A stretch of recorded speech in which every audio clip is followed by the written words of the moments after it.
Hey everybody, welcome to the Three Things here on the Ken Napzok YouTube channel or the Napzok Network. It's the Blathering Live. It's all the places you find me. Happy to do this little episode of the Three Things. The Three Things on my mind this week. I'm working really hard. This is on my mind. This is like the fourth thing on my mind. I'm working really hard to be consistent with these, to get these out like Wednesday night into Thursday. Trying. It's my vow to you because I like doing them. Thanks for the nice response on the one last time out. But also, life happens, and I don't want to beat myself up for letting life happen, okay? But we're here today on an episode of The Three Things. It's a little rank. Number 3, number 2, number 1 of the things on my mind, and they're all kind of connected here today. And I'll dive in. We're talking a little bit of the Olympics, the Winter Olympics. And I got to say, I didn't really watch them. I watched highlights of them. I was apprised of what was going on, and so therefore I have some opinions on the stuff that's going on, but it's just that. It's opinions and my thoughts on it. Because I do love the Olympics, which will be part of the things I'll talk about today, at least one of the things, most importantly. But I grew up loving the Olympics, even beyond sports. I do love watching sports. I was kind of born a nerd and then kind of made myself a sports fan to keep up with all my friends who were no longer collecting garbage pail kids just alone and were now collecting baseball cards and football cards. I wanted in. I wanted in on the action, and I made myself a sports fan, and had a lot of help along the way from friends who helped help me understand sports. Maybe we'll talk about that one day. But I've always loved the Olympics outside of that because it has strong connections to my father, which I'll talk about here in a bit, and because of the connection to the people. That's the genius of the Olympic coverage when it finally kind of entered the TV age. The producers behind it, same kind of people behind, I'm not necessarily saying specific names, but the same kind of mindset behind ABC's Wide World of Sports. Chicken or egg thing in terms of TV history. We can discuss that some other time. But just the Wide World of Sports was, do you care about a biathlon athlete, slow skiing through the wilderness and then shooting targets and then doing it again? Do you care about a triathlete in the water, on the sea, in the land? Do you really care? Maybe, but you're only going to fall in love with this coverage if we talk about the people in it. And that is absolutely why the Olympics were important to me growing up. They were fun. And for roughly 2 weeks, with the people in your life and the nations, depending on where you're watching it, and maybe the world, we all got pulled into the stories. And this is why I like sports. Sports is full of these stories. Sports is full of, how do you set a goal? How do you build towards it? How do you dedicate yourself to it? How do you sacrifice for it? What is too much of a sacrifice? What if you fail? How do you come back? And it's never about the end journey, though you want the end journey and the finish line to be, I don't know, full of a medal or full of awards, full of cash, I don't know, full of praise, who knows? But it's not really about that. We forget that maybe as a country here in America, or even those in the world who like sports. But it is about, how do you better yourself? How do you connect with teammates if you have them? How do you do what's right by them? Do what's right for them? And how do you all work to a common goal if that's your situation? Or if you're in a sport in which you are the only one out there, how do you and the people around you work towards that? And how do you keep that discipline and dedication when you're the only one out there? These are some of the reasons I love sports. Some of the reasons I don't love sports are very apparent. It is the culture around it has always been aggressive. I think the wrong lessons are often learned. And speaking only as an American, I think we have a lot to do with that. And it really fits into what we like as a country. Dominance, power, we're number one. And those are all things that individually or even just collectively aren't necessarily inherently bad. But that's just my opinion. I'm not an expert on this at all again. And I don't mean, I'm not taking the... Don't rely on my words. No, I'm sharing my words with you and sharing my thoughts on it. It's on my mind because of, at number 3, what happened with the U.S. men's Olympic hockey team this past week and the women's team, winners, both of them. And for specifically the men's team, 46 years since the Miracle on Ice team, one of the great moments in sports. Al Michaels in the booth. Do you believe in miracles? Yes. In the thick of the Cold War, we beat the dreaded Soviets. Like, it's made for a film, which it is. That's not saying entire, but most of that 1980s U.S. Olympic men's hockey team, by the way, went on to be quite MAGA. And that's what's on my mind today. The U.S. men's team, and talking specifically about their accomplishment, wins the gold. And it is a uniter. Even people who might not normally get swept up in sports might have been swept up in it. Even people that are dubious of overt signs of patriotism might have felt a little tingle in their American heart, or wherever you were watching. It did what the Olympics often do. This group of athletes, or in some cases an athlete, succeeded in ways maybe they weren't expected to, and it's inspiring, and those lessons can remain. But then what's happened, of course, is the celebration in the locker room includes disgraced FBI Director Kash Patel taking an FBI plane out there. I don't know about all the details. I don't know what was on our taxpayer dime. I don't know what he was allowed to do. I don't know. I quite frankly don't care. He was there. How he got there, who let him in, who agreed to let him in, I don't know. I don't care. Then the call from the president. Our wonderful president, fresh, right before a State of the Union, but as I record this, fresh off just an inspiring, uniting State of the Union address, speaks to the team, takes a shot of, yeah, I'll invite you guys to State of the Union. I guess I have to invite the women too. Dumb. Bad joke wrapped up in patriarchy and misogyny. And the team, or at least most of the team, laughed along with it. Cheered and shook beers and champagne or whatever it was and celebrated with Kash Patel. And then many of them showed up as invited to the State of the Union. And some have been seen in photos with MAGA hats. Some have been kind of downplaying it. A lot of people saying, politics and sports. Some didn't go. But at the time of this recording, at least one of them has come out and said, yeah, we should have maybe laughed about that joke about the women's team. We respect the women's team. But I didn't go to the State of the Union, not for any reason. There was a scheduling issue of my family. So great. You got handed an opportunity to be somewhat of a hero, and you didn't even want that, which I guess is honest. I guess I wouldn't want someone to be like, yeah, I boycotted the State of the Union address when you really didn't. Yeah, we don't want that. It's all on my mind only because as a sports fan, I wrestle with this a lot. Growing up conservative, growing up with the voting record I did and the love of sports I did, you just kind of didn't see this. You didn't question it. No, without a doubt, sports and sports culture, again, speaking for America, but I'm going to assume there's some similarities and connections outside my walls that I live in. And feel free to comment any thoughts on it. If you're in Australia, New Zealand, UK, anywhere, I don't care. I want to hear. But it's just inherent to sports. A lot of it is just kind of when you break things up in a very stereotypical way, right? What's your thought of a conservative, right? It might be someone maybe a little more rural, driving a pickup truck, and they got to do some of the harder work, or it's implied that they're doing the harder work, and they're out there at 4 a.m. lifting bales of hay into their Chevy like a rock truck, and strength dominance. A lot of the manosphere podcasters, right? A lot of the politicians now, men, you got to be men, and as I've said before, and I try to make it clear, all that stuff broken out on an individual level isn't necessarily bad. If you're a man out there and you do have a big truck and you get up early to a job that takes you to a job site, or you're digging, or you're planning to dig, or you're superintending over someone's digging, that's something I don't have an issue with. I think it's easy to make jokes at it, just as it's easy to make jokes from the other side. Liberal pussy men, right? That's what a lot of you think. Beta cuck soy boys, right? These are the stereotypes we play with. But behind it are not some truths to me. Again, my opinion here, but some things that I understand. I think that mindset that's inherent in sports can be confused, can be misinterpreted, and also can correctly be interpreted as harmful by those who aren't sports fans. And again, not just sports versus non-sports, but maybe more progressive mindset, maybe more leading with empathy.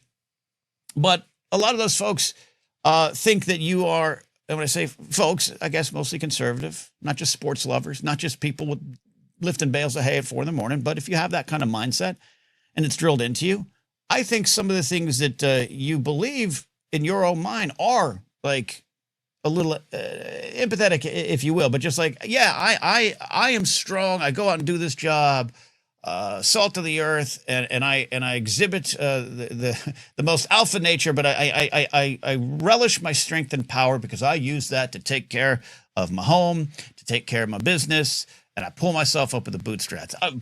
Bootstraps. I think that's the thing that kind of can connect to sports, right? As a sports fan and someone who has played sports, not well, but I coached them well. You can get a lot of life lessons from it. And that kind of mindset tends to lend itself to sports. Strength, power, discipline, determination. I don't mean power in terms of yay, but like, hey, raw strength, the ability to protect others, the ability to be there for others. Like, I don't think those are bad traits. Again, you could say I'm being an idiot or say I'm wrong. I don't think those are bad traits. But we've all just kind of got, that's like, it's all wrapped up in this identity of power. Dominance. Difference between having power and a difference between having power, I should be clear about it, and feeling that you need to be dominant.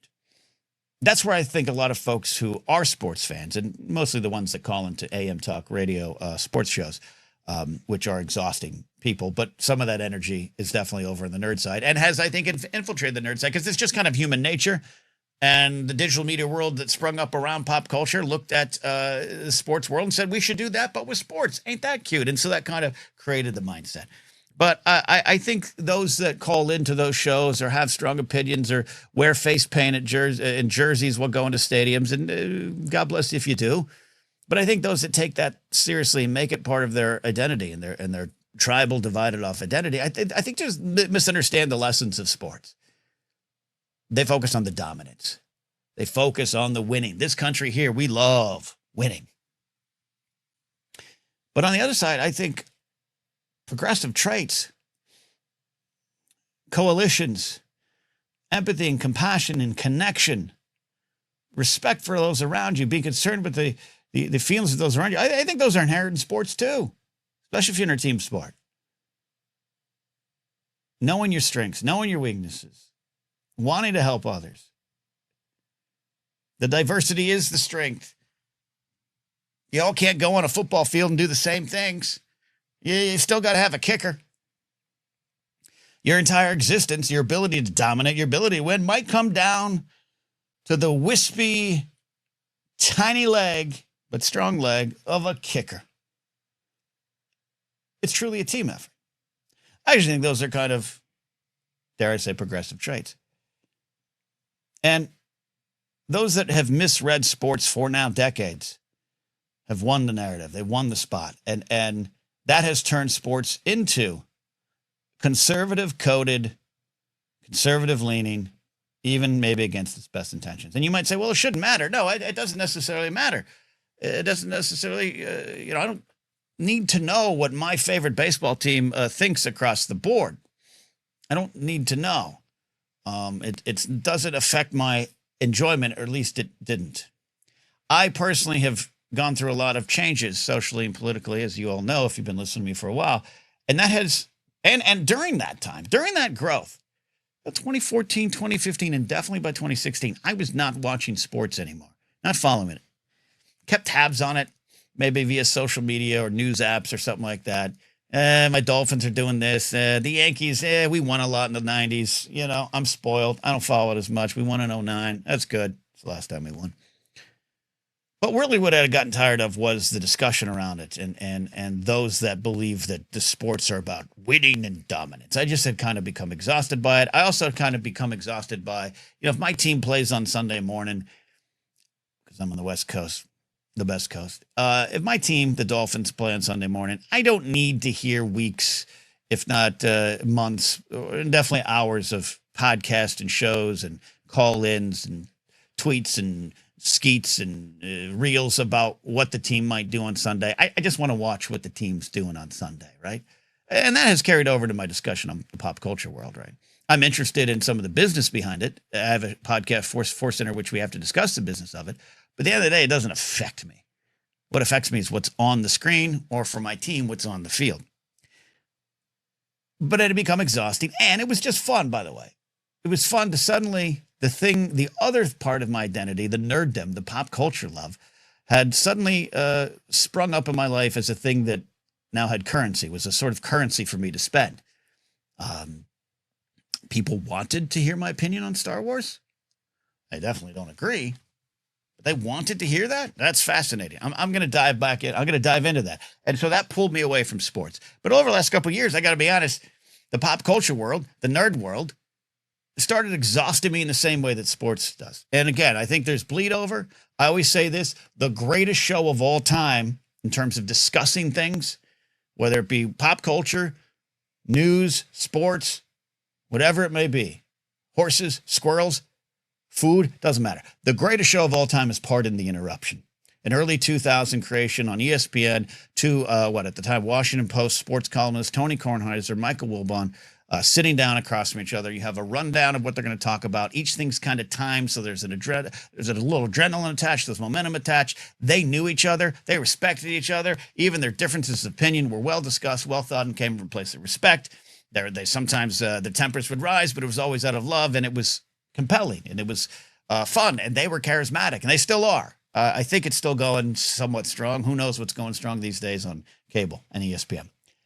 But that show changed what not only sports talk and sports coverage at ESPN, but it's often a template and was often brought up when I was as part of early discussions of shows and stuff being launched in the pop culture podcast and YouTube world. The conversations I had a privilege and access to, like Pardon the Interruption came up a lot. And I love the show. But I think, as always, people misinterpret that, took the wrong things from it, took that Pardon the Interruption was, as the title would suggest, about debate, about who's right, who's wrong. And some of that stuff is fun. Movie fights was fun. Movie fights can be fun. But when it became so serious and taken as a form of criticism or form of reviewing films, was who gets the point in the round, it had an effect, and it had an effect on me. I still talk about Star Wars. I'm back talking Game of Thrones. But I like to keep myself insulated from the larger conversation because I just think it misses the point. It's become the sports world. The nerds, you might hate to face this, but you nerds have become the jocks. Not everyone. It's a general statement. If it's not you, it's not you. But some of you it might be. And you just don't know. Or you want it that way. But I'm back in sports because of it. It was this weird kind of full circle thing. Enough of the nerd stuff. I'm going back to sports. Plus, the Miami Dolphins started getting a little good. And that's not the case right now, and they broke my heart. But maybe I have hope for another day. And it's been fun. And I stopped feeling guilty about it. Because another thing that had happened is I started to change, as I said, politically, and I started to change socially. And sports is inherently conservative coded. Truly is. It is political. Last time out, I talked about Jelly Roll, someone by all accounts, by those that I know who know him, a good dude, a good, well-meaning guy. I don't know everything about his past. I don't know everything about it. This isn't me saying he's an angel. I'm just saying those that know him, know the real guy, Jason, know him, are like he's a good dude. But he is publicly, he got in trouble for that. I don't want to speak about politics, and I just talk about God. And I know a lot of folks are like, let's keep the politics out of church. The church is political. So when you say, let's keep politics out of the church, you know, or we know what politics you mean, what thoughts you mean. We really do. So when people say, keep politics out of sports, we know what you mean. We know what you mean. Keep the pride nights out of the baseball stadiums. Keep the kneeling during the national anthem out of the football fields. No place for that. No place for that. But when other players jump into interviews post NFL games and scream about being MAGA, that's great. It's great. Play some Kid Rock and let's have some fun.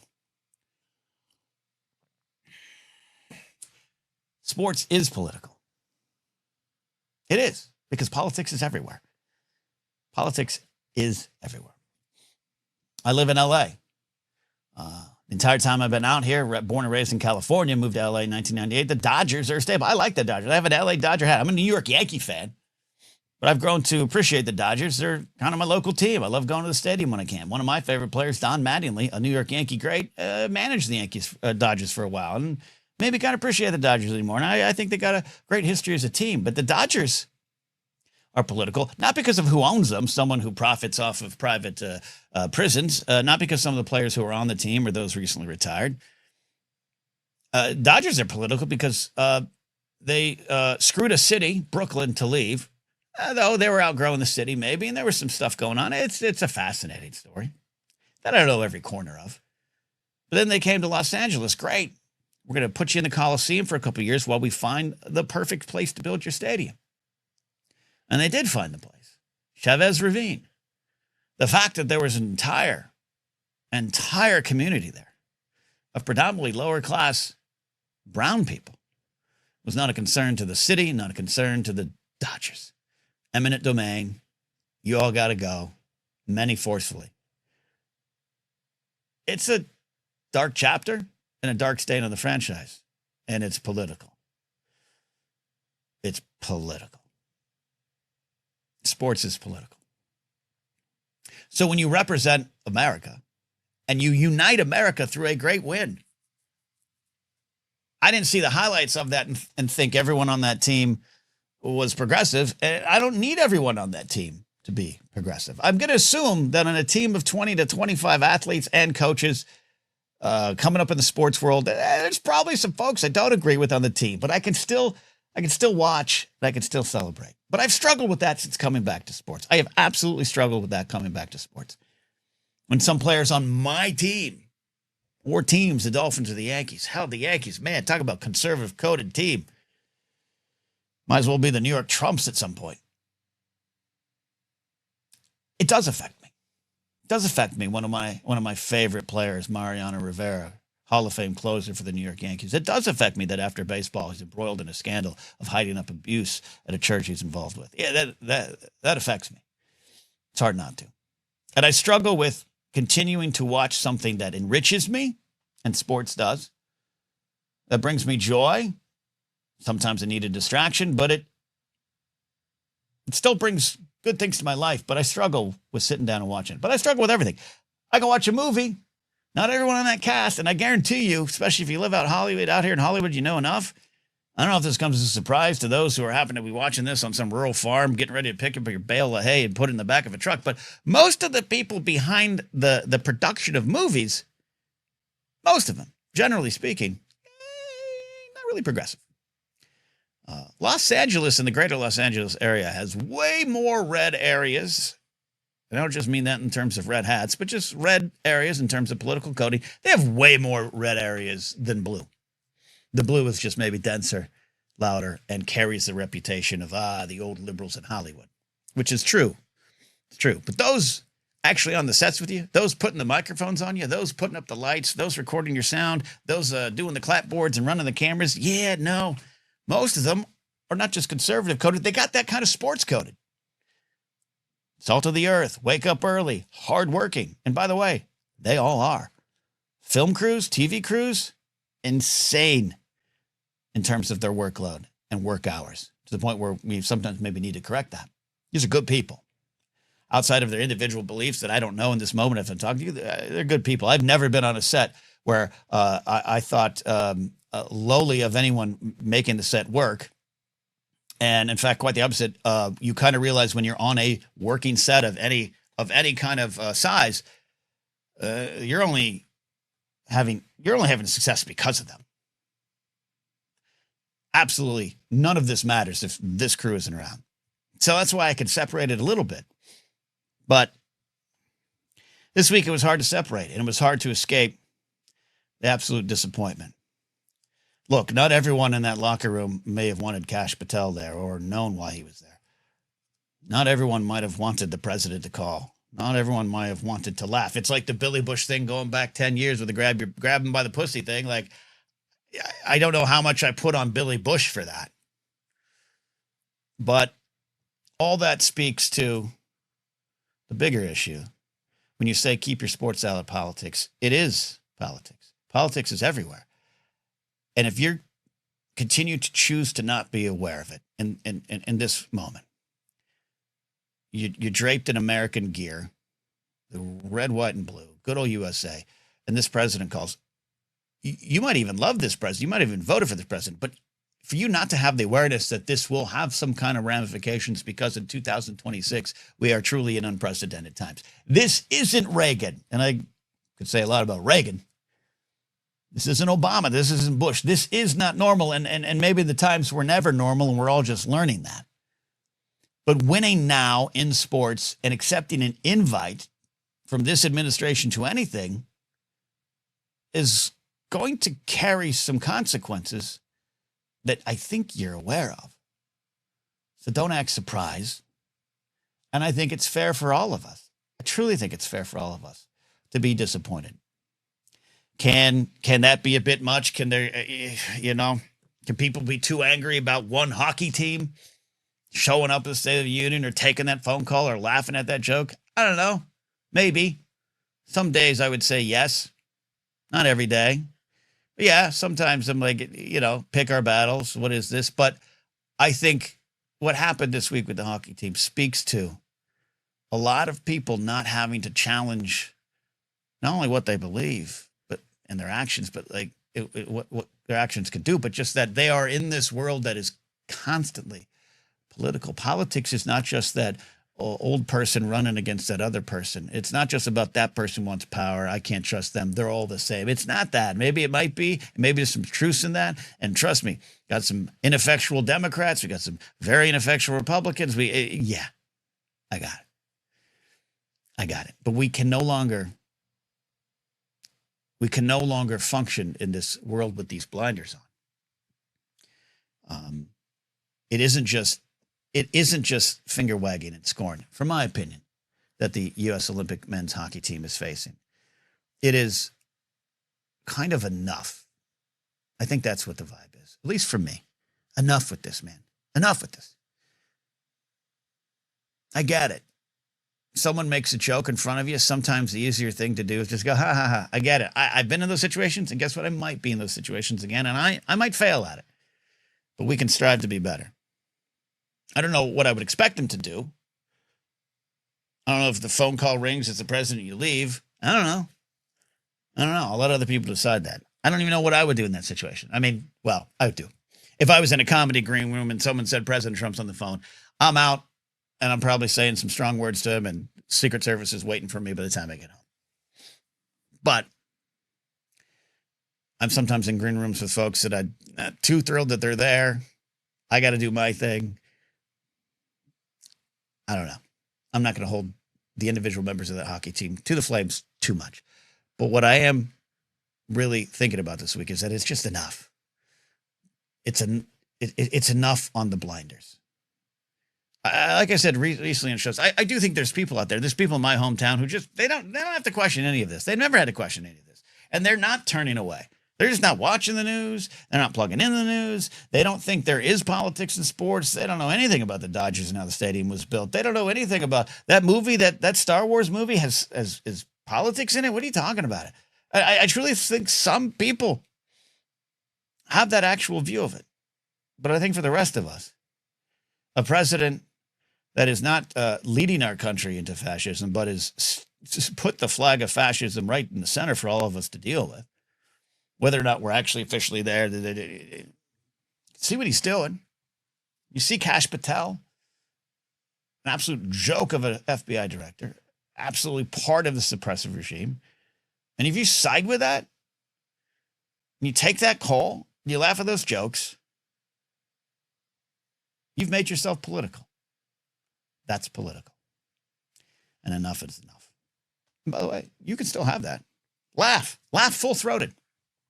Laugh full-throated at the joke about the little lady hockey team. If that's you, let it be you. The next thing on my mind is still in the Olympics is the success of Alysa Liu. Am I saying that right? Alysa. The Liu part I got. Alysa. I don't know. Again, I didn't watch the Olympics live or on tape delay.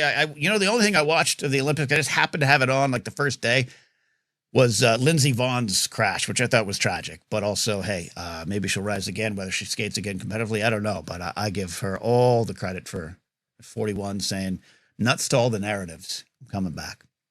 And her crashing was part of what she suffered injuries before, and it was just her nature. I'm aggressive. I take turns. I take hills. I take jumps aggressively, and that's who I am, and I'm not going to sacrifice it. She didn't. She paid the price, but I think she can be proud of it. That's the only moments the Olympics I actually watched this year. Everything else was through Instagram, social media, talking about the Blathering. It's no surprise that a figure skater captured the hearts of the nation, the hearts of the world. That happens every 4 years. Just like every 4 years in the summer games, gymnastics teams and gymnasts in particular just capture the nation. I'll let the smarter people analyze why, but it's happened ever since the Olympics went to TV in the way that they are. What's the 1960s on? It's happened in other ways, and Jesse Owens in 1936 being perhaps the biggest example of an athlete making a statement. The famous Black Panther fists up in the air, and 68 games, the Mexico games. These are all important things, and should be studied, right? But I think in the modern age, from the 60s on, like it's no surprise that every time out, some little sprightly gymnast or some just a wonderfully athletic figure skater doing things you can't even imagine. They capture the nation, and the broadcast really sells their story. So I'm not surprised, but it shouldn't lessen the impact. I said this on Culture, Faith, and Politics with Pat Conkey. Please check out that show. We go live every Tuesday night. He's got a great channel. I'm working with him, and I believe in what he's doing. Everything on there might not be for you, especially if you've got some religious trauma and everything like that. Got it. But head on over there. Pat is fighting the good fight. But we talked about this, and it made me think, it was on my mind, so I want to talk about it. The number two thing on my mind is the thing I really find different about what Alysa Liu is doing right now isn't just that she's the new face of figure skating. She won some medals, and she's endearing, she's captivating, she's funny, she's got personality. Her teammate was is Amber Glenn as well. The conversation that went viral about skaters as Jedi, like all that stuff is great. But both of them as a duo and them as a figure skating team, I think everyone on the team, but I think especially Alysa Liu, God, I got to get that. Alysa Liu. Sorry, apologize. I think the thing she's done more than anything is changed how you can achieve success and how you deal with it.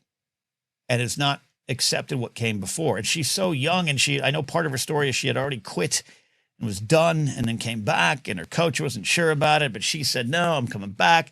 And here's kind of the ground rules. Here's what I'm setting, the boundaries I'm setting. And I thought the boundaries were interesting. It wasn't about pulling back on the hard work or pulling back on the dedication. It was saying, hey, if today I feel like don't want to skate this much, we're not going to. If I want to, every decision is mine. And also, if I feel like, hey, today's the day we got to I need to skate more, we're going to do that.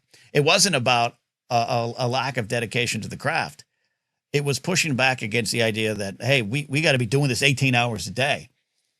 I think a lot of people know some of these Olympic stories. You're going to be dedicated regardless. She at some point will have to choose again to step away and live her life as she wants. But I think there's some, you sign up for it, there's some level of expectation that this is going to dominate a lot of your normal life, and that's part of it. And she's never, to me, in interviews that I've seen, it's not shied away from that. But it's not like the old days where some of the other countries, I won't name those countries' names. Maybe the one causing problems up there. You're done. You're locked away. There's movies about this. You're going to be a gymnast. You're shipped off to the high country up there, and you're never going to see your family again. And here's these drugs. Take these things. You're on the swim team for our national. There's a dark side to it. There's a dark side to sports. But Alysa Liu has, to me, fought against some of that. And I mentioned on Culture, Faith, and Politics Live with Pat Conkey, this is one of the reasons I'm a fan of Chappell Roan.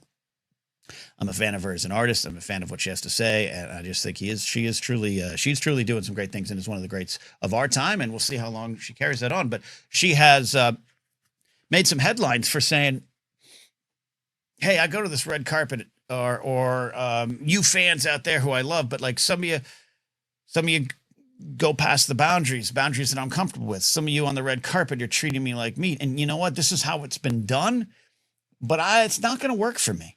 And I want to continue doing this, and I want to continue reaching the fans, and I do want to continue to have all these photos taken about me and get my word out there and get my art out there and get my brand out there. Yeah, I still want to do this, but you don't get to do it like that. And I know it's been that way, but I'm going to control my own narrative here. And she has sometimes said it in ways that I've thought, okay, you know, she came out swinging and maybe she needed to come out whispering. I don't know, but that's not for me to say. For me to say. It's for her to say. But she's always been right. In every case, Chapel Road has been right about we ain't doing this way anymore. Not for me and maybe not for others. Lady Gaga tried to change that a little bit, but, you know, was up against the tradition of it there and approached it in a different way. The meat dress is if I'm meat to you, I'm claiming the narrative. I always talk about the 5'2" doc about Lady Gaga. There's this great sequence where she's going through some physical, actual painful physical just trauma and injury. And there's these quiet, intimate moments. Stephanie, not Gaga. And then there's this great supercut of her walking out of hotels, walking out of limos, going on the red carpets. And you see it's a cacophony of sound. And then it ends with her getting in a car and the car doors close and it's silent. And it's a great effectual part of the doc. And that makes you understand what the meat dress, the thing that maybe put her on the map more than anything back in the day, was about. But Chaperone has taken that and moved it forward. I think Alysa Liu has done that as well. I'm a champion. And it's not just my look, the piercings, the hair, my interests, the things I wear, the things I dance to. Those are very much me. Those are very much unique. But it's how I'm going to approach this and how I'll still find success approaching it that way. And again, it's not always about winning. She could have got the silver. She could have fallen and got nothing. It doesn't matter. She was there, she was back, and she did it on her own terms. And that's about the next generation. And I rub up against that kind of stuff a lot. Right? I'm sitting here with a microphone. I got some earphones in. I'm monitoring my sound. And every once in a while, someone comes in and says, why are you so goddamn radio? I grew up in radio. I also think that's how you broadcast. I think that's how you host. And I think there's a lot of people out there who just don't know how to do that. And I get frustrated and angry at just streamers chomping their gum. Hey, guys, I'll still take my shots at it. I still take my shots at influencers now being invited to press events over the press. Disney doesn't even hold them press events anymore. They're fan-fluencer events. I think there's some ramifications to that I'd be happy to discuss. But one of the things I've had to release, even if I sometimes struggle with it, is that this is also what the next generation wants to do. If they felt a man with headphones and a microphone was creating an aura of insincerity, I'm sincere. At least I think I am. But if you feel doing that for you is insincere and you want to create connection with these various platforms they have, that is your right to do. And it's either my right to keep up with it or fight against it and keep doing what I do and hopefully find success in my own way, which is generally how I approach it. Watching Alysa Liu win that gold medal this week, capture the hearts of the world, was more than just success. It was about her path there and a new paradigm in how to do it. The number one thing on my mind is my dad. It's his birthday. The day of this recording, this time, by the time this comes out, the day will have switched. The calendar page will have turned. But it's my dad's birthday, and I don't talk about my parents much unless sometimes I'm making jokes or my upbringing and everything. But and we've always been solid, but the last few years, political differences and difference of opinions on religion has put tension in there, strained it maybe. I don't know. On a bad day, but on a good day, it's just an unspoken difference between us. But my dad's birthday coming in the weeks or the end of the Winter Olympics, it did make me think of the connections I had with him. Good childhood I had. My dad did work hard. He's got that kind of coding. Get up and do a job that I didn't necessarily want to do. My dad could have been a great artist, a 2D artist. In another timeline, my dad would have worked on some of the greatest Disney pictures of all time, animated pictures, and maybe joined Pixar, maybe been at ILM. Like my dad had and still has that brain. But mid-70s, marriage, kids, a good job, pension, buy the house. He chose that direction. And always gave me a good life. Always gave my sister and I a good life, even when he and my mom were struggling. Their intentions always good. Not everything about my childhood was perfect. And I think there's been some damage done by not the way I was raised by them, but the decade and the circumstances in which they tried to raise me. But it's on me to realize that there's nothing personal in me saying that. It's for me to learn where their traumas were, where their fears were, and build from there and build my own paradigm. To do what someone like Chaperone or Alysa Liu's doing. I want to find success in my way, and we're breaking molds when we need to. That's my journey. But the Olympics were one of the things we had. That and the Muppet Show. And I don't know how much longer my dad has on this earth. He's in his mid-70s. Health is good. Age is real. Time is real. I almost lost my dad when he was about 64. Had a major heart attack, quadruple bypass. I was at a meeting with Mark Riley, early days of the Schmoes as a brand that was expanding. In fact, Mark Riley and I were meeting. I think we were waiting for Christian and Mark to show up, but we're there with the guy who was going to design our website, and the schmoesknow.com website was going to get this big refresh. If some of you who are longtime fans might remember that. I showed up to Mark's house down in mid-Wilshire district at the time, and we're about to meet, and I get a phone call. Your dad's had a heart attack. He's going to the hospital. Surgery in a couple days, I think. So I had time to get up, but also no time to get up. And I say mid-Wilshire, you don't necessarily know what that means, but if you're in Los Angeles, I had to get back to the valley, the deep valley.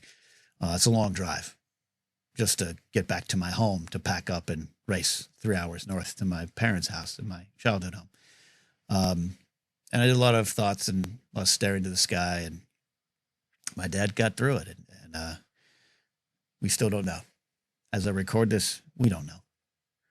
And I don't know if I've said everything, and I don't know if he said everything. But watching everyone be captivated by the Olympics this week and thinking of the stories in the past, sports ain't the best thing for everyone. I might joke with some, but I don't want to force anyone to watch sports. It's not and the people that I know who don't watch sports, it's often not the sports itself. It is the people around it. It's the way they were treated by people who love sports. It is this jocks versus nerd divide. And sometimes I like feeding into that too. But I get it. But the reason despite all the current present day issues I have with some folks in sports or some of the coding in sports, despite that, the reason I keep returning is the connections, is the characters, and the memories. Every time for the rest of my days, when the Olympics air and that theme plays, I'll think of my dad. And if you got a connection with your folks, and if you're still able and wanting to have that connection, and maybe you've fallen off, maybe life is taking you other places, not for bad reason, but just for any reason. Again, the caveat being sometimes disconnecting is the right answer, and that disconnection can be permanent. I really believe in that.